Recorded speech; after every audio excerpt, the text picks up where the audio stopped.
The M1919 was never designed to fight bunkers, tunnels, or enemies you couldn't see. So someone broke the rules and put explosive rounds into a standard infantry machine gun.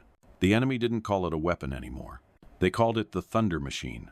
If you think World War II was won by better weapons alone, this story will change how you see the battlefield. Stay with me. The problem was not courage. It was not training. And it was not firepower. By 1943, the United States Army had already mastered industrial warfare. It could move men, machines, and ammunition across oceans with mathematical precision. It could build airfields out of coral. It could land divisions on beaches under fire. On paper, American infantry units in the Pacific were among the most heavily equipped forces ever deployed. Yet in the jungles and volcanic islands of the Pacific, that firepower kept failing. Not occasionally, systematically. The enemy did not meet American soldiers in open ground. They did not advance in visible lines. They did not fight the kind of war American weapons had been designed to win. Instead, Japanese forces disappeared into terrain, into earth, rock, roots, and darkness. They dug, they tunneled, they waited. What American infantry faced was not an enemy in front of them, but an enemy inside the ground itself. Standard infantry doctrine assumed visibility. Rifles, machine guns, and automatic weapons were designed to engage human targets in the open or behind light cover. The physics of those weapons were optimized for penetration, velocity, stability, and accuracy over distance. A 30-06 round performed exactly as designed when it struck flesh or thin material. But the Pacific battlefield broke that assumption. In jungle combat, bullets did not meet bodies. They met layers of leaves, vines, packed soil, and timber. They struck logs, reinforced with earth. They hit cave mouths, lined with coral rock. They vanished into darkness, without result. The enemy remained alive, hidden, and untouched. Machine gun crews did what doctrine told them to do. When they suspected a tunnel entrance or a concealed position, they fired suppressive bursts. Hundreds of rounds, thousands. The sound was deafening. The effect was minimal. Post-battle analysis revealed the scale of the failure. After Tarawa in late 1943, analysts calculated that American forces expended tens of thousands of machine gun rounds for every confirmed enemy casualty. On some islands, the ratio climbed even higher. The ammunition was not malfunctioning. The weapons were not inaccurate. The system itself was misaligned with reality. American firepower was designed to kill what it could see. The Pacific enemy survived by making sure it was never seen. As tunnel warfare expanded, the problem multiplied. Japanese defensive doctrine emphasized subterranean networks, spider holes, interconnected caves, and reinforced bunkers that allowed defenders to move unseen, strike suddenly, and disappear again. Some tunnel systems stretched hundreds of feet underground. Others connected multiple firing positions across entire ridgelines. From the American perspective, the battlefield became unreadable. Flamethrowers offered one solution, but at a terrible cost. Effective range was short, often no more than 20 to 30 yards. Operators had to expose themselves to rifle fire, grenades, and concealed machine guns. Casualty rates among flamethrower teams were catastrophic. Many were hit within their first engagements. Artillery could collapse tunnels, but only if observers could see the entrances. In jungle terrain, forward observers often worked blind, calling fire based on muzzle flashes or guesswork. Ammunition was expensive, logistics were strained, and results were inconsistent. Close assault weapons like Bangalore torpedoes and satchel charges demanded suicidal proximity. Infantrymen had to crawl to within feet of enemy positions under fire, often without knowing exactly where the defenders were. Every solution required Americans to move closer. Every solution increased casualties. The Pacific War became a paradox of modern warfare. The United States possessed overwhelming industrial superiority, yet its infantry was forced into close-range, high-risk engagements against enemies who controlled the terrain. Firepower existed in abundance, but it could not be applied effectively. It was not a tactical oversight. It was a design failure. Infantry weapons had been built around assumptions formed in Europe: fields, towns, lines of sight. Jungle warfare shattered those assumptions. The environment itself became armor. Earth absorbed bullets. Wood concealed movement. Darkness erased targets. The result was a grinding war of attrition at distances measured in yards, not miles. American soldiers adapted as best they could. They learned to listen for digging. They strung warning devices along perimeter wire. They fired into suspected positions, knowing most rounds would accomplish nothing. They accepted the inefficiency because there was no alternative. By mid-1944, this inefficiency had become quantifiable. Ammunition expenditure soared, casualties mounted. Entire operations slowed because fortifications could not be neutralized without close assault. And still, the weapons remained unchanged. The M1919 Browning machine gun was one of the most reliable infantry weapons of the war. It was accurate, durable, and familiar to every crew. Tens of thousands were already deployed across the Pacific. Supply chains supported it effortlessly. Training infrastructure was mature. Yet in jungle combat, the M1919 was trapped by its own design logic. It could fire hundreds of rounds per minute into concealment and achieve nothing. The bullets disappeared. The enemy remained. Suppressive fire ceased to suppress when the enemy had no reason to fear it. What mattered was not how many rounds were fired, but what those rounds did when they struck something solid. And standard ammunition did very little. This realization forced an uncomfortable conclusion inside the U.S. Army's ordnance community. The problem could not be solved by issuing more ammunition. It could not be solved by better marksmanship. It could not be solved by training alone. The battlefield demanded a different effect. Not more penetration but disruption. Not more velocity but transformation. The ground itself had to become hostile to the defender. Yet there was no time to invent a new weapon system from scratch. Designing, testing, manufacturing, and distributing an entirely new infantry weapon would take years. The war would not wait. So the solution had to come from somewhere else. From modification, from improvisation, from making an existing weapon do something it had never been designed to do. The idea was dangerous, unconventional, and deeply uncomfortable to traditional doctrine. If bullets could not reach the enemy, then the bullets themselves would have to change. This was the moment when American engineers began to ask a forbidden question. What if a machine gun round didn't just penetrate? What if it exploded? Failure was now undeniable. But failure alone does not create innovation. What mattered was where the solution came from and where it didn't. The answer did not emerge from infantry units, bleeding in the jungle. It did not come from battlefield commanders filing after-action reports. And it did not originate in training manuals rewritten too slowly to matter. The idea came from a place that, on the surface, had nothing to do with jungle warfare at all. It came from the sky. By 1944, American anti-aircraft units had spent years solving a different problem: how to destroy something that could not be reliably hit. Aircraft moved fast. They presented brief windows of vulnerability. Standard bullets often passed through without causing catastrophic damage. The solution had not been more accuracy. It had been effect. Anti-aircraft ammunition had evolved to do something infantry bullets were never expected to do. Instead of relying solely on penetration, these rounds carried incendiary and explosive components designed to ignite fuel, shatter control surfaces, or trigger fires inside aircraft structures. The logic was simple. If you cannot hit the target perfectly, make the hit count anyway. Somewhere inside the U.S. Army Ordnance Department, that logic collided with the Pacific problem. What if the jungle was the aircraft? Not in shape or speed, but in function. It was a system designed to protect the enemy by denying visibility and absorbing impact. Bullets passed through leaves and soil just as easily as they passed through air. The defender survived because the environment protected him. The insight was unsettling. The enemy wasn't surviving because American weapons lacked power. They were surviving because that power disappeared on contact with the wrong material. Earth did not bleed. Wood did not collapse. Darkness did not react. The idea that followed challenged everything infantry doctrine assumed about small arms. What if a machine gun bullet did not need to reach the soldier to neutralize him? What if destroying the space around him was enough? This was not a question infantry officers were trained to ask. Machine guns were instruments of volume and suppression.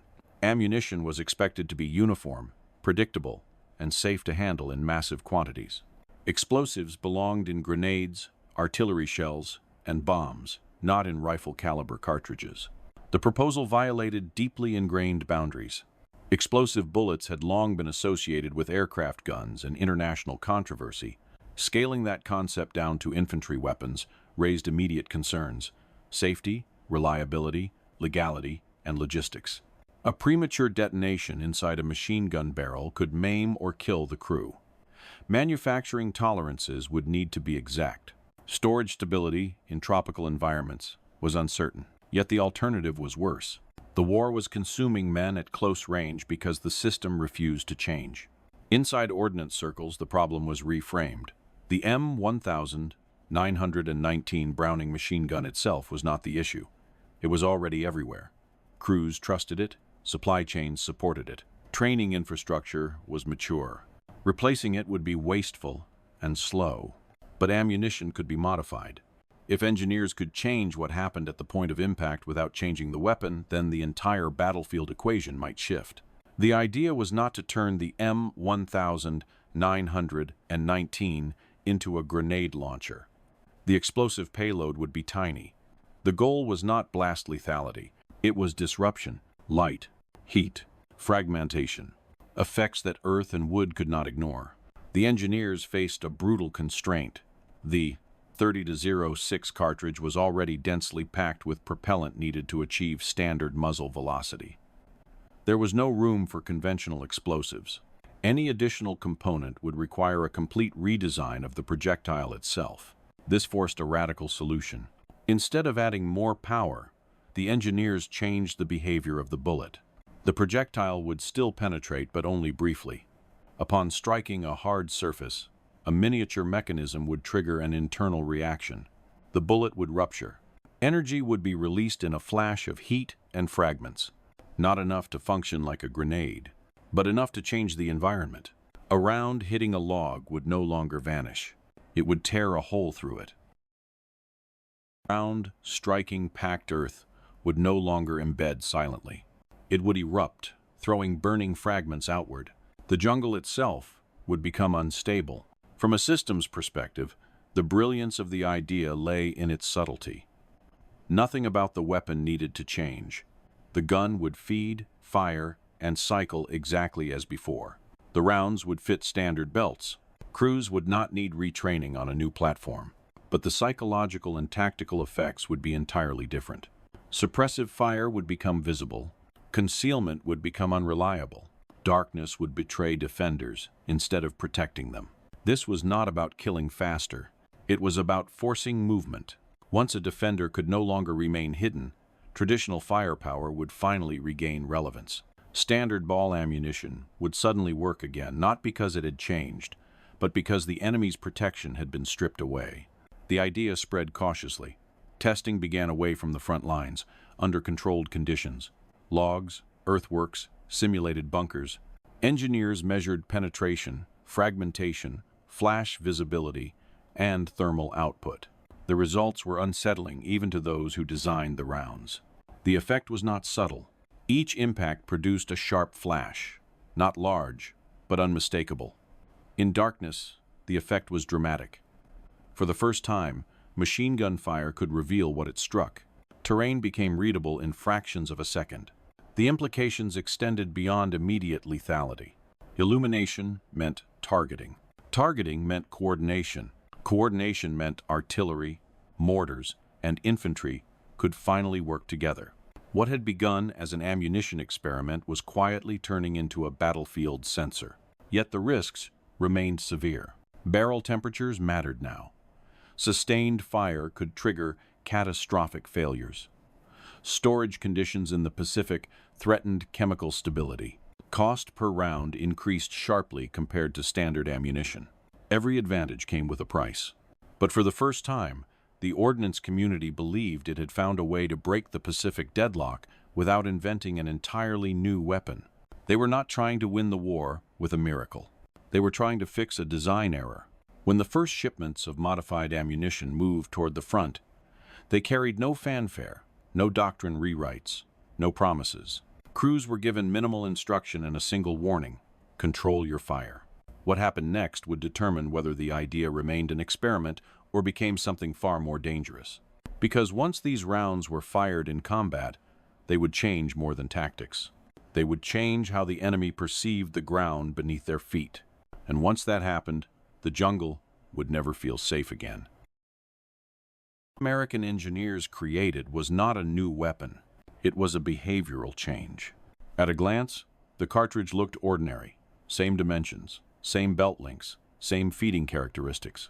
It chambered, fired, and extracted exactly like standard .30 caliber ammunition.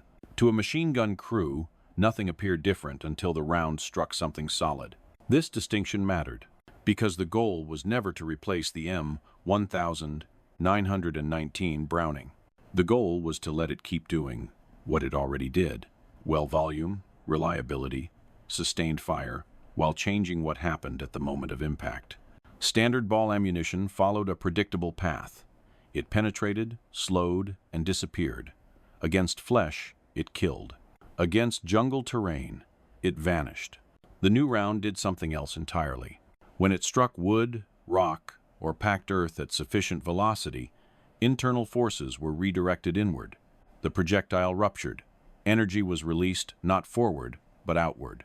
Heat, light, and fragments escaped the bullet itself. The effect was immediate and unmistakable. A machine gun firing into darkness no longer produced only sound. Each impact created a visible flash, brief, violent, and revealing. Terrain that had once absorbed fire now responded to it. Logs splintered. Earth burst open. Cover failed in ways defenders had never experienced before. From a tactical standpoint, this mattered more than raw lethality. The ammunition did not need to kill the defender directly. It only needed to destroy the space that kept him alive. For the first time in the Pacific War, suppressive fire became literal. Defenders could no longer remain passive inside concealment, waiting for American ammunition to run out. Every burst threatened to expose positions, ignite stored materials, or collapse entrances. The jungle stopped being neutral. But the true significance of the design lay in how little it demanded from the system around it. There were no new firing drills, no new mounts, no new logistics chains. The ammunition could be mixed directly into standard belts alongside ball rounds. Crews did not need to fire exclusively explosive rounds. In fact, they were instructed not to. The power of the system came from contrast. Ball rounds maintained sustained fire and accuracy. Explosive incendiary rounds punctuated that fire with disruption. One revealed what the other could kill. This mixing strategy transformed the machine gun from a blunt instrument into a layered effect system. Fire was no longer uniform. Impact was no longer predictable. Cover was no longer safe. The physical mechanics behind the effect were secondary to the result. What mattered was that the bullet no longer respected the assumptions of the battlefield. Wood was not shelter. Earth was not protection.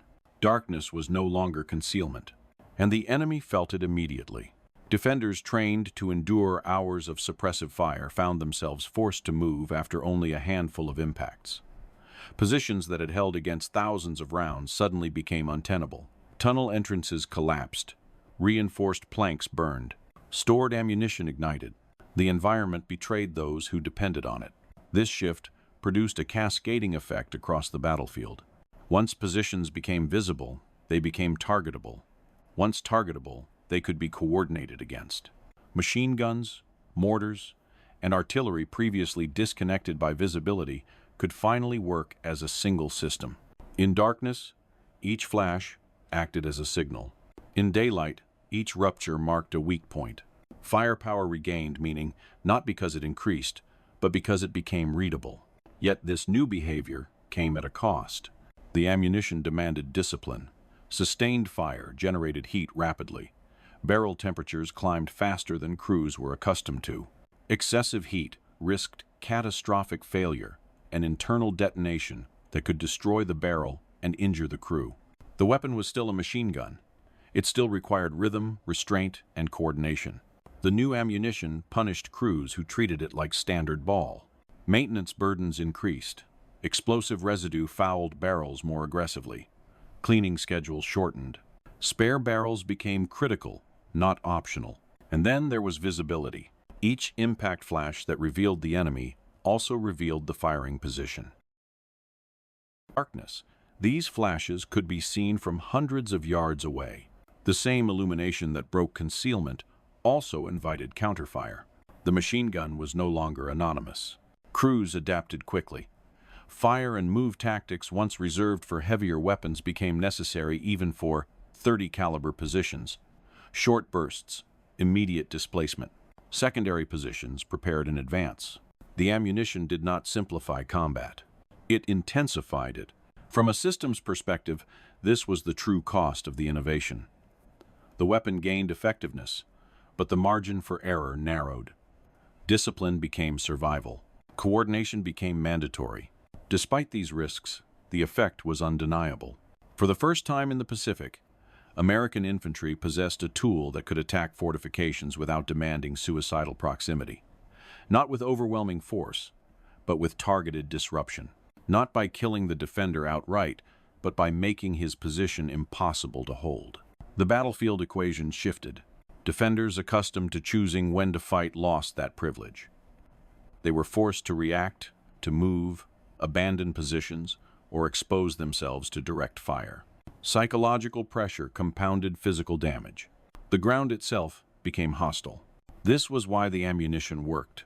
Not because it was more lethal, but because it broke the logic the enemy depended on. And this was why it terrified them. Because it did not just threaten their bodies. It threatened the one thing they trusted more than armor, more than numbers, more than doctrine: the terrain. Once that trust was gone, the war changed. But the change came with consequences no one had fully anticipated. Because when a weapon alters the behavior of the battlefield itself, it also alters who survives long enough to learn its limits. And those limits were coming. Fear in combat is not created by noise alone. It is created by uncertainty. For years, Japanese defenders in the Pacific had mastered a specific psychological advantage. They learned to endure American firepower without responding to it. Bullets passed overhead. Suppressive bursts hammered foliage and dirt. Explosions landed nearby but failed to reach them. They waited. They listened. They chose when to fight. Tunnel warfare was not only a physical tactic, it was a mental one. It taught defenders that patience was protection, that stillness was survival, that the ground itself would absorb the enemy's violence. The new ammunition destroyed that belief. The first change was visual. In darkness, machine gun fire had always been disorienting but abstract. Sound traveled farther than impact. Defenders heard bullets, but rarely saw where they landed. With explosive incendiary rounds mixed into machine gun belts, that changed instantly. Each impact produced a brief, violent flash. Not continuous illumination, just enough to expose shape, movement, and depth. For fractions of a second, the jungle revealed itself. Logs became outlines. Earthworks became entrances. Shadows became bodies. Darkness stopped being absolute. For defenders trained to rely on invisibility, this was catastrophic. Their positions were no longer hypothetical. They were momentarily visible, repeatedly, unpredictably. Every flash asked the same question: are you still hidden? The second change was acoustic. Standard machine gun fire produced a familiar rhythm: crack and bang, distance and direction. The new rounds added a third sound, a sharp, percussive detonation at the point of impact. It was close, immediate, different. The battlefield acquired a new signature. Defenders did not need technical knowledge to understand what that sound meant. They understood effect. Something was happening to the ground around them. Cover was no longer passive. It reacted. It broke. It burned. That sound told them something worse than danger. It told them their assumptions were wrong. Psychologically, this mattered more than casualties. Tunnel warfare depended on confidence that a position could be endured, that fire could be waited out. Once that confidence collapsed, discipline followed. Positions that had held for hours began to empty after minutes. Not because defenders were being killed faster, but because they could no longer predict what would happen if they stayed. The third change was environmental. Explosive impacts did not just damage structures. They altered air, light, and temperature. Burning fragments ignited dry vegetation. Smoke filled confined spaces. Heat radiated into tunnels that had previously remained cool and safe. Defenders found themselves reacting to conditions they could not control. Fire inside a tunnel was not just dangerous, it was disorienting. Visibility vanished. Oxygen thinned. Smoke traveled faster than soldiers. Commands became impossible to hear. The tunnel stopped functioning as a defensive system. What made this effect terrifying was not its intensity, but its randomness. Explosive rounds were mixed into belts. Defenders could not predict which impact would flash and which would not. Suppression became uneven. A position might endure several standard rounds and then suddenly erupt. There was no rhythm to adapt to. Every impact carried possibility. This uncertainty broke timing-based tactics. Japanese defenders relied on listening for pauses in American fire to move, attack, or withdraw.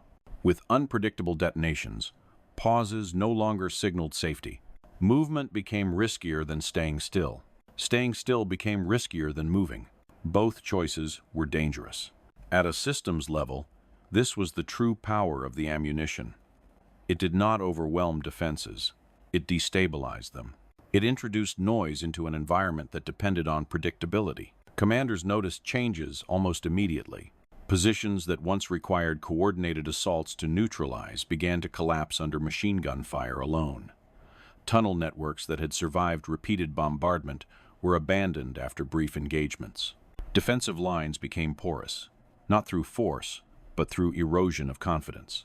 This effect spread faster than any formal intelligence report. Defenders talked. Prisoners described weapons that made the ground explode. Survivors warned others that hiding no longer worked. Nicknames emerged, not as technical classifications, but as expressions of fear. The name did not matter. The feeling did. Once fear became associated with machine gun fire itself, the psychological balance shifted. Machine guns were no longer background noise. They were active threats to concealment, timing, and survival. The environment stopped favoring the defender. This psychological reversal had secondary effects that compounded its impact. Defenders who abandoned tunnels exposed themselves to conventional fire. Once outside, they were visible, targetable, and vulnerable to the very weapons they had previously ignored. Standard ball ammunition regained relevance not because it had improved, but because the enemy's protection had collapsed. Coordination improved as well. Visible flashes allowed supporting weapons to engage more effectively. Mortars adjusted faster. Artillery found targets it could not previously identify. Infantry units synchronized movement with suppressive fire that now actually suppressed. The battlefield became legible again, but fear did not remain one-sided. American crews quickly learned that the same effects that terrified the enemy also created new dangers for themselves. The flashes that revealed tunnel entrances also revealed firing positions. Counterfire intensified. Mortars and artillery responded to illumination signatures. The machine gun became a beacon. Crews adapted, but the psychological strain increased. Fire discipline mattered more. Movement after firing became mandatory. Mistakes were punished quickly. Combat accelerated. The psychological environment on both sides compressed. Decisions had to be made faster, with less information. The margin for hesitation shrank. This was the hidden cost of breaking the enemy's mental model. When the battlefield itself changes behavior, it changes everyone's behavior. The ammunition did not create safety. It created volatility, and volatility favors whoever adapts faster. In the Pacific, adaptation favored American units equipped with the new rounds not because they were braver or more skilled, but because their system could absorb change more effectively. Training emphasized coordination. Logistics supported rapid resupply. Command structures allowed local decision-making. The enemy's system, built around concealment and endurance, fractured under unpredictability. Fear spread not as panic, but as withdrawal. Positions were left unmanned. Assaults were delayed. Tunnel networks were abandoned before being fully exploited. The psychological advantage that had defined jungle warfare began to erode. And once fear shifted sides, the war followed. But this fear was not unlimited. The same properties that made the ammunition terrifying also imposed constraints. Its visibility invited retaliation. Its heat demanded restraint. Its unpredictability punished misuse. The weapon did not simplify combat. It made it sharper. And sharp tools cut both ways.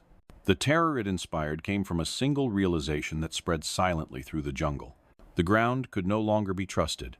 And once that truth took hold, the enemy's greatest defense, the environment itself, became a liability. The war had changed.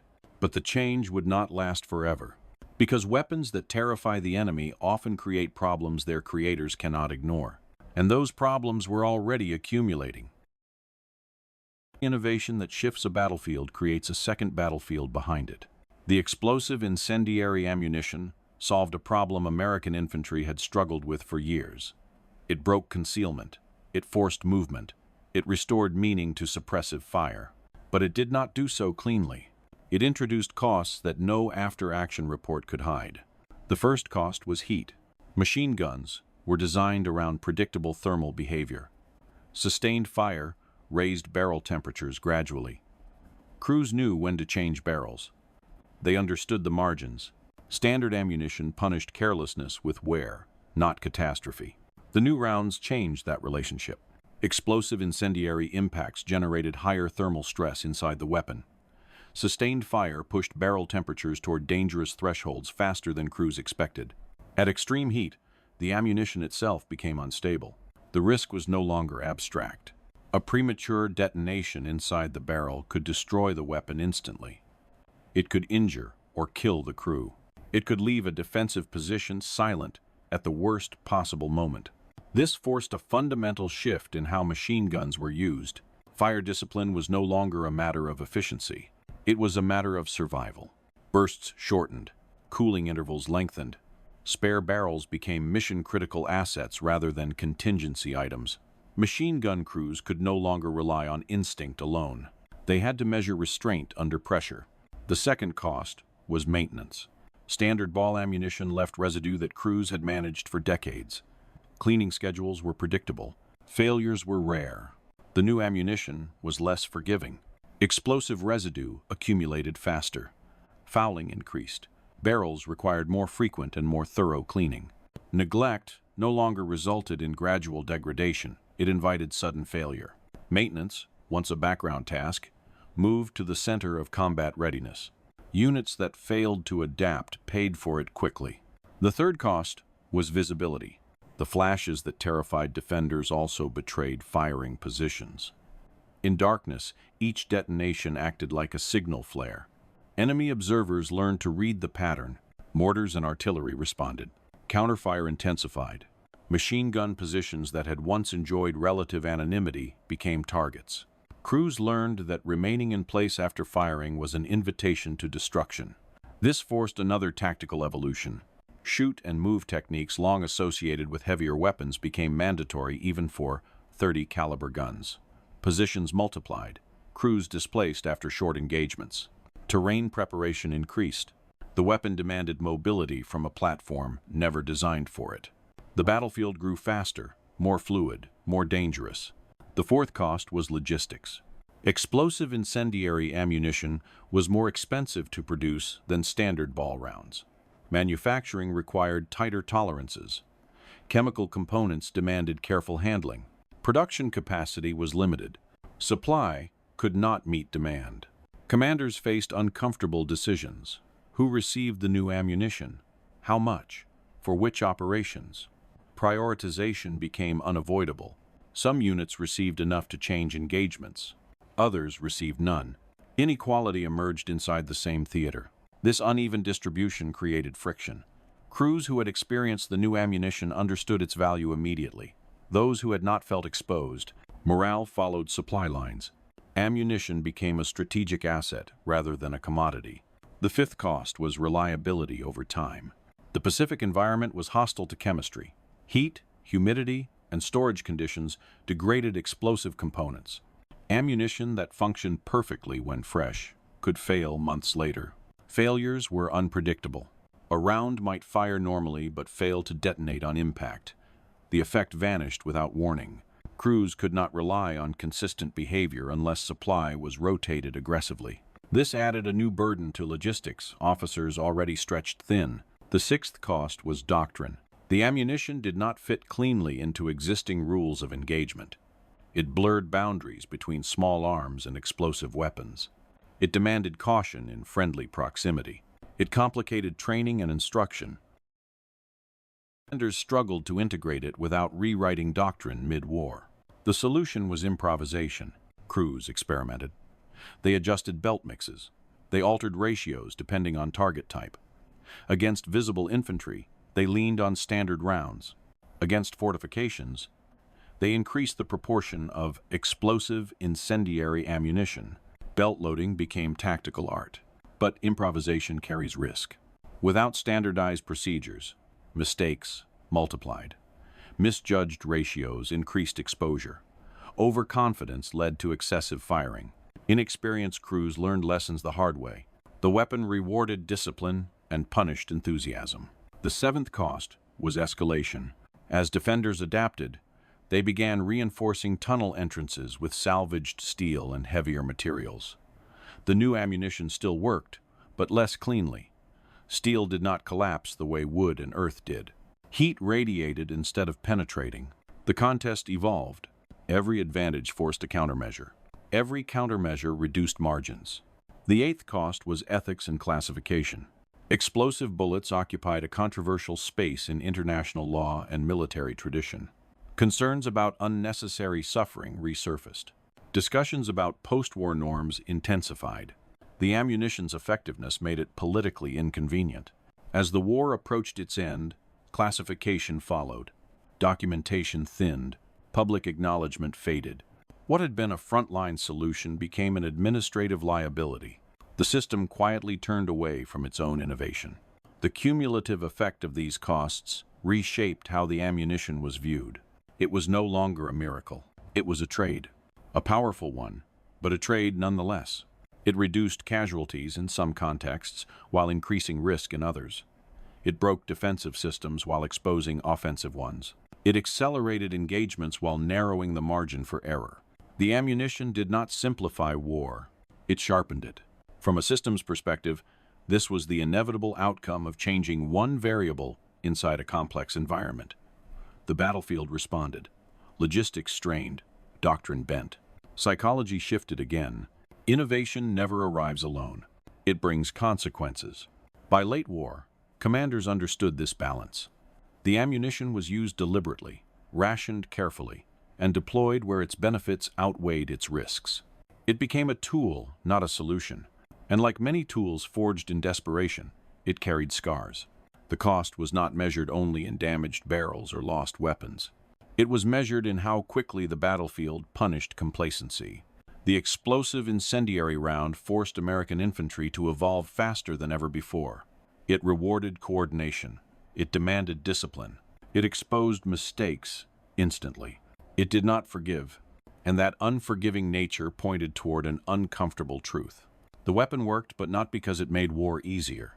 It worked because it made hesitation impossible. And that raised a final question the system could not avoid. If a weapon is effective only when used perfectly, how long can it remain in widespread use? The answer would determine what happened next. Ammunition worked. That was the problem.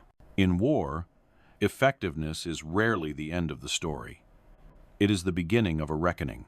Once a weapon proves it can change behavior on the battlefield, it attracts scrutiny not only from enemies, but from the system that created it. By late 1945, the Pacific War had ended. The jungle battlefields that had demanded improvisation fell silent. With victory came time. With time came rules. And the rules did not favor weapons that lived in gray zones.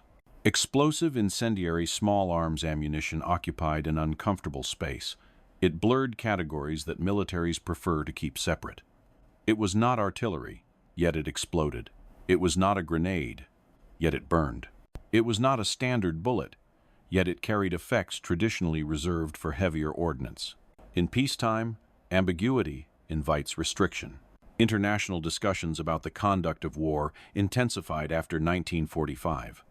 Legal scholars revisited questions of proportionality and unnecessary suffering. The same governments that had relied on extreme measures during total war now sought to define boundaries for the future. In that environment, the ammunition's very success became a liability.